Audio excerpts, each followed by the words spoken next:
of a mountain in Denmark during the Viking Age, a giant joyfully plays with his young child, but their peace is soon broken when the Danish tribal chief and his warriors ride in on horseback, intent on killing the giant. Desperate to protect his child, the giant hides Grendel among the rocks on the slope, then tries to frighten the warriors away rather than fight them, but the men press forward, launching arrows, spears, and flaming torches at him. The giant loses his footing, plunges from the cliff, and dies instantly. From his hiding place, Grendel watches everything in silence. Moments later, the Danish chief approaches the edge and sees Grendel. He considers killing the child as well, but seeing that it is only a helpless baby, he spares his life.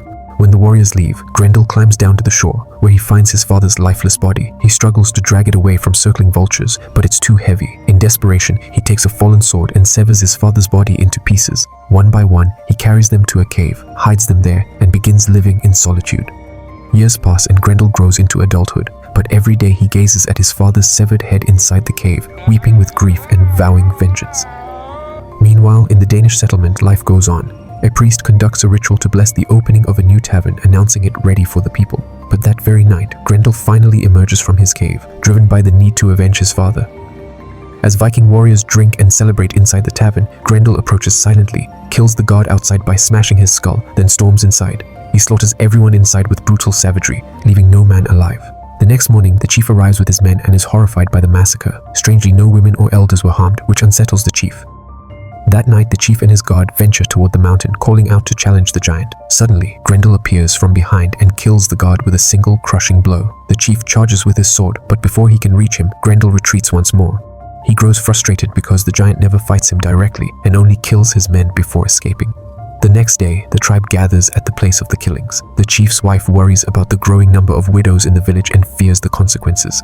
But the chief stays silent because he has no solution. Later, his wife visits Selma, a woman who was cast out of the community and lives alone on the mountain. She asks Selma whether her husband will die the same way as the other men. Selma reminds her of her exile and says it makes no difference now. She assures her that the chief will not die at the giant's hands. Meanwhile, a famous Viking warrior named Beowulf and his warriors land near the Danish settlement.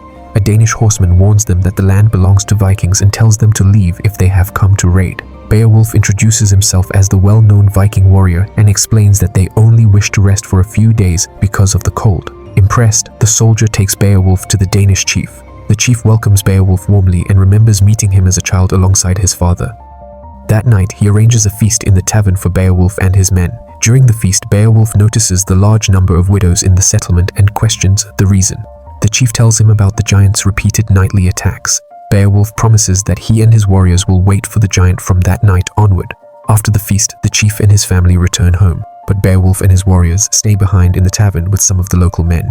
At midnight, Grendel arrives outside the tavern. He inspects the area and then smells at the tavern door to check whether the Vikings inside are locals or outsiders. He realizes the warriors inside are not locals, and instead of entering, he urinates on the door as an insult and vanishes into the night. The next morning, the chief tells Beowulf that it is strange no man was killed during the night. Beowulf explains that the giant came to the door, but instead of fighting, urinated there and went away. Later, Beowulf decides to go alone to visit Selma, who lives near the mountain outside the settlement.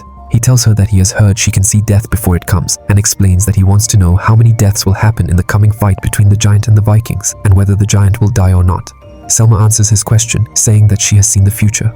The giant will be killed, but many Vikings will also die. She adds that the people deserve no better. Beowulf asks why she says that. Selma explains that it is because of what they did to the giant, and that this is their punishment. Beowulf insists that before leaving, he must know how people can be freed from the giant. Selma then takes him into her hut and throws her fortune-telling bones to seek an answer. At that moment, Beowulf hears the giant's voice outside. He rushes out, but the giant sees him and runs away. Beowulf calls out, demanding that the giant face him with courage instead of running away. The giant answers in his own tongue. Selma translates for Beowulf, saying that the giant declares his fight is not with him because neither Beowulf nor his men have harmed him, which is why he has never attacked them. Beowulf is surprised by this and returns with Selma to her hut. There, he asks why the giant keeps roaming around. Selma explains that the chief's nephew once forced her into a sinful life, but he later died in her bed. The people blamed her for his death and cast her out of the tribe. Since then, many Viking men used to come every night to force her, but ever since the giant began appearing, none of them dared to come anymore. Because of this, she refuses to help Beowulf kill the creature, saying the giant has already suffered too much. As Beowulf is leaving to return to his men, he sees a disabled man being cruelly beaten by some children. Beowulf intervenes and drives the children away. The man then explains that his father once fought against the giant's father, and that is why the giant killed all the men in his family. The man says he knows where the giant lives, and that Beowulf and his warriors can go there and kill him. Hearing this, Beowulf and his warriors set out by boat toward the mountain where the giant's cave lies. Guided by the disabled man, they land near the shore and climb up the mountain until they reach the only entrance to the cave. They use ropes to reach inside and find strange objects scattered around. One Viking breaks the skull of the giant's father and urinates on it before leaving. When Grendel returns and discovers the broken skull, he immediately understands who entered his cave. Seeing the insult to his father, Grendel becomes furious.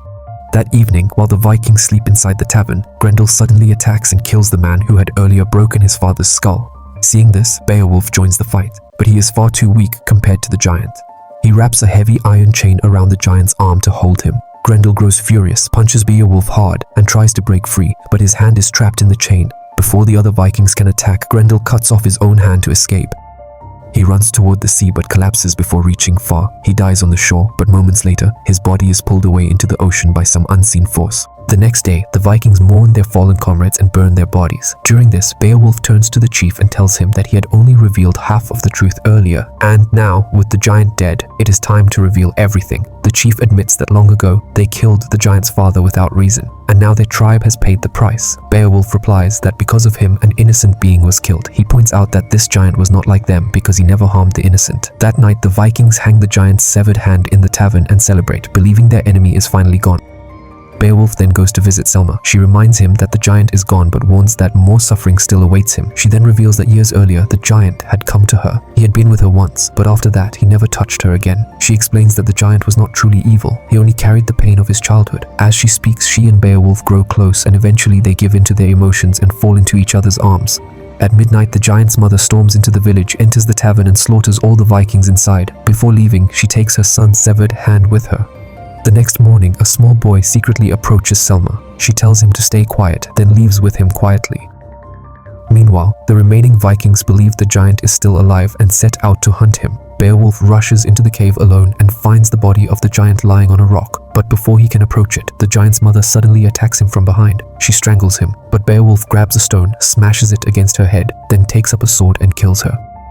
At that moment, the young boy arrives carrying a sword. When Beowulf sees him, he realizes that this child is the son of Selma and the giant. Beowulf lowers his weapon and chooses not to harm the boy. He then returns to the tribe and tells the chief that the giant and his mother are now truly dead. Before departing, he meets Selma once more and warns her that if the tribe people discover the giant has a son, both she and the boy will be killed. Selma calmly responds that the secret will remain only between them and walks away. Beowulf then builds graves for the giant and his mother outside Selma's hut. While from a distance, the giant's son watches the scene with tears in his eyes.